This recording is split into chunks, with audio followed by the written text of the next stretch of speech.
same if we're gonna survive. You haven't been paying attention.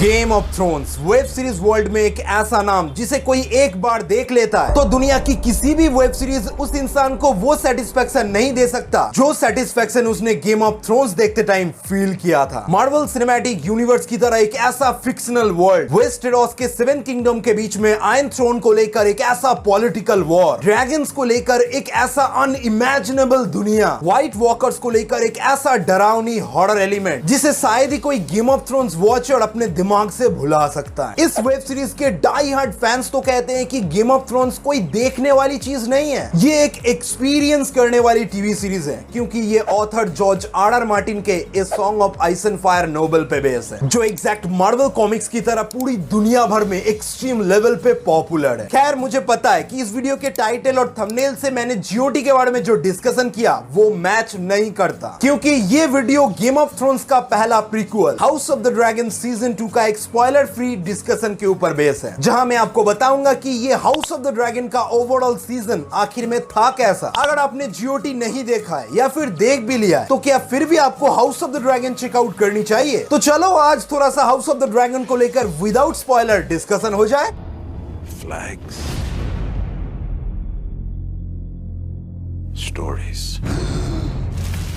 देखो भाई, ये कहानी गेम ऑफ थ्रोन्स के 200 साल पहले 7 किंगडम का रूलर टारगेरियंस की है क्योंकि टारगेरियंस के अंदर ड्रैगन्स का खून दौड़ता है और हर एक कैपेबल टारगेरियन ड्रैगन्स को कंट्रोल करने की ताकत रखता है। जैसे कि हमने जीओटी में मदर ऑफ ड्रैगन खलीसी यानी डेनेरिस टारगेरियन को देखा था। साथ ही साथ जिसने जीओटी को फॉलो किया है वो ये भी जानते हैं कि नेड स्टार्क का नाजायज औलाद जॉन स्नो एकेए एगॉन टारगेरियंस भी ड्रैगन्स को कंट्रोल करने का ताकत रखता था। देन जीओटी में जैसे हमने 7 किंगडम को एक आयरन थ्रोन के लिए लड़ते हुए देखा था, यहाँ हिस्ट्री के अकॉर्डिंग कॉन्सेप्ट थोड़ा सा डिफरेंट है। यहाँ 7 किंगडम पे टारगेरियंस फैमिली ही रूल करता था मगर इस फैमिली के अंदर ही गद्दी का असली हकदार कौन है इसको लेकर सिविल वॉर छिड़ जाता है। जैसे कि किंग विसेरिस टारगेरियन की दूसरी बीवी एलिसेंट हाईटावर का बेटा एगॉन टारगेरियन असली गद्दी का हकदार है या फिर किंग विसेरिस टारगेरियन की पहली बीवी का असली बेटी रेनेरा टारगेरियन गद्दी का असली हकदार है? क्या रेनेरा टारगेरियन 7 किंगडम का असली रूलर है या फिर इन सब से हटकर विसेरिस टारगेरियन का ब्रदर डेमन टारगेरियन इन सब का रूलर है? वैसे छोड़ो, मैं आपको जॉर्ज आर मार्टिन के कॉम्प्लिकेटेड फैमिली ट्री को एक्सप्लेन करके आपको बोर नहीं करूंगा। आपको ये house of the dragon start करना है तो कुछ ना कुछ बेसिक नॉलेज तो आपको रखना ही होगा, जैसे कि वेस्टेरोस या एसोस क्या है, विच मींस इस मैप के बारे में आपके अंदर थोड़ा बहुत तो नॉलेज होना चाहिए। देन 7 किंगडम्स क्या है, आयरन थ्रोन का पावर कितना खतरनाक है। शॉर्ट एंड सिंपल इस हाउस ऑफ द ड्रैगन को आपको क्लियर तरीके से एंजॉय करने के लिए जीओटी देखना ही पड़ेगा, इसका कोई प्रेशर में नहीं दे रहा। आप हैवी ओपन माइंड से देखना चालू कर सकते हो कि टारगेरियंस ड्रैगन्स को कंट्रोल करके कैसे युद्ध लड़ते हैं, कैसे खुद के परिवार वाले ही गद्दारी करते हैं और कैसे कैसे कुछ श्रेणी के लोग शिद्दत से अपना वफादारी निभाते हैं। शो का सिनेमेटोग्राफी उतना ही एपिक है जितना इस शो को होना चाहिए। इस वेब सीरीज में आपको ड्रैगन्स को देखते टाइम कभी भी फील नहीं होगा कि इनको सीजीआई से क्रिएट किया गया है। प्रॉपर आर्ट के साथ क्वालिटी आपको हर एक फ्रेम में नजर आएगा। साथ ही साथ आप म्यूजिक की तारीफ जितना करोगे उतना ही कम है। साथ ही साथ सीरीज के मेन कैरेक्टर्स का गॉड लेवल कैरेक्टर डेवलपमेंट जिस वजह से प्रॉपर्ली आप लोग हर एक कैरेक्टर से इमोशनली कनेक्ट हो जाओ। डेमन टारगेरियन से लेकर रेनेरा टारगेरियन, एलिसेंट हाईटावर, एमन टारगेरियन, हर एक मेन लीड कैरेक्टर्स को इस वेब सीरीज में अलग अलग पर्सपेक्टिव के तौर पे प्रेजेंट किया गया है पर इनडायरेक्टली जीओटी की तरह इन सब का मकसद आयरन थ्रोन है। बाकी मैं इस वेब सीरीज के अंदर वॉर की एपिकनेस के बारे में कुछ स्पॉइलर नहीं देना चाहता और ना ही मैं ड्रैगन्स के डांस के बारे में कुछ बताना चाहता हूं। आप एक बार देखना चालू करोगे तो इजीली एंगेज कर जाओगे, आपको बिंज वॉच करे बिना कोई रोक नहीं सकता। पीरियोडिक एपिक कहानी जिनको हद से ज्यादा पसंद है, जीओटी और एचओटी उन सब के लिए जन्नत जैसा है। सो आप एक्सप्लोर करना चालू कर दो और विश्वास करो मेरा, आप इन दोनों को खत्म करते टाइम एक कट्टर फैन बन के निकलोगे। इसका दुनिया और वर्ल्ड बिल्डिंग आपके इमेजिनेशन को सेटिस्फाइड कर देगा। बाकी ये कोई स्पॉइलर डिस्कशन वाला वीडियो होता तो इस वीडियो का लेंथ मिनिमम 20 मिनट होता क्योंकि गेम ऑफ थ्रोन्स और हाउस ऑफ द ड्रैगन के बारे में जितना डिस्कशन किया जाए उतना ही कम रह जाएगा। पर मेरे लिए आपका टाइम बहुत मैटर करता है। दैट्स इट, विदाउट स्पॉइलर ये सीरीज आपको रेकमेंड करना ही काफी है। बाकी गेम ऑफ थ्रोन्स फैंस एक लाइक जरूर कर देना और कमेंट में विंटर इज कमिंग।